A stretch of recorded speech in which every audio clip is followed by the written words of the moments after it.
La plupart des intervenants sont là parce qu'ils ont réussi. Moi, je suis là parce que ce n'est pas mon cas. Depuis 10 ans, j'aide des conférenciers, des chefs d'entreprise et des entrepreneurs à préparer des présentations percutantes. Pendant cette même décennie, le stoïcisme a prouvé que les présentations peuvent être à la fois captivantes et efficaces.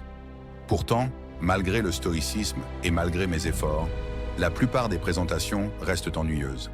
Alors, ai-je échoué? Non, je n'ai pas encore réussi. Et pour y parvenir, j'ai besoin de votre aide. C'est pourquoi je suis ici aujourd'hui. Je veux partager avec vous les 3 ingrédients magiques d'une présentation réussie. Mais avant, posons-nous une question essentielle. En quoi cela me concerne? Pourquoi devrais-je m'y intéresser? L'auditoire. Le premier ingrédient magique. L'auditoire est la clé de toute présentation.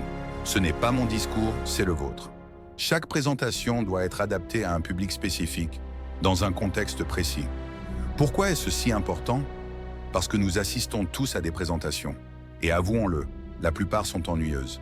Mais ce n'est pas tout. Nous devons aussi en donner.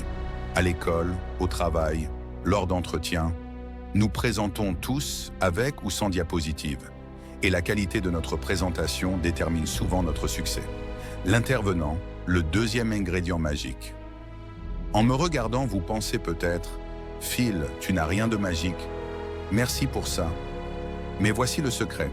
Vous devez apporter quelque chose d'unique, quelque chose que vous seul pouvez dire. Pas besoin de raconter votre petit déjeuner, mais montrez pourquoi ce sujet vous passionne. Partagez des anecdotes, des expériences personnelles. Cela rendra votre discours plus mémorable. La transformation, le troisième ingrédient magique. La plupart des présentations se contentent d'informer. Et ça ne marche pas. Nous oublions rapidement ce que nous entendons. Les bonnes présentations ne se limitent pas à l'information. Elles visent à la transformation. Elles changent ce que le public croit, ressent et fait. Imaginez, vous faites un pitch pour lever des fonds. Après votre présentation, le public sait tout, mais ne vous finance pas. Avez-vous réussi? Non, mais s'il vous donne les fonds parce qu'il croit en vous, c'est une réussite. C'est ça, la transformation. Le parcours de transformation de l'auditoire. Comment y parvenir? Voici votre baguette magique.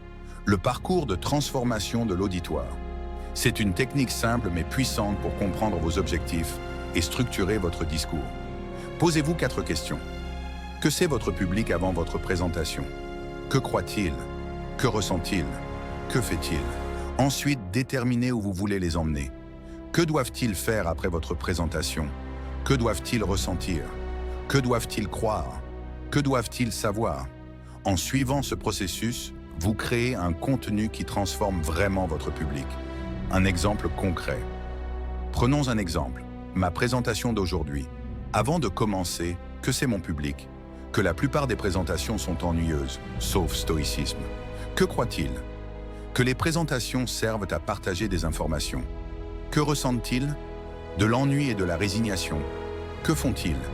Ils donnent des présentations remplies d'informations sans les adapter. Mon objectif? Qu'ils utilisent le parcours de transformation à chaque présentation. Qu'ils personnalisent leur discours. Qu'ils se sentent curieux, motivés et optimistes. Pour y parvenir, je partage les 3 ingrédients magiques. Je montre que les présentations sont inefficaces pour informer, mais excellentes pour transformer. Je leur explique comment utiliser le parcours et je les motive en montrant l'impact d'une présentation réussie. La magie opère. En organisant ces idées, je crée un scénario clair et captivant. C'est ce que vous écoutez depuis le début. Magique, non? Conclusion. Voici mon appel à l'action. Retenez les 3 ingrédients magiques, l'auditoire, l'intervenant et la transformation. Essayez le parcours de transformation lors de votre prochaine présentation. Partagez cette méthode avec ceux qui en ont besoin. Ensemble, nous pouvons rendre les présentations plus inspirantes et moins ennuyeuses. N'oubliez pas, ne vous contentez pas d'informer, transformez. C'est là que la magie opère. Merci. Si vous voulez des résultats concrets, abonnez-vous et suivez mes conseils pas à pas.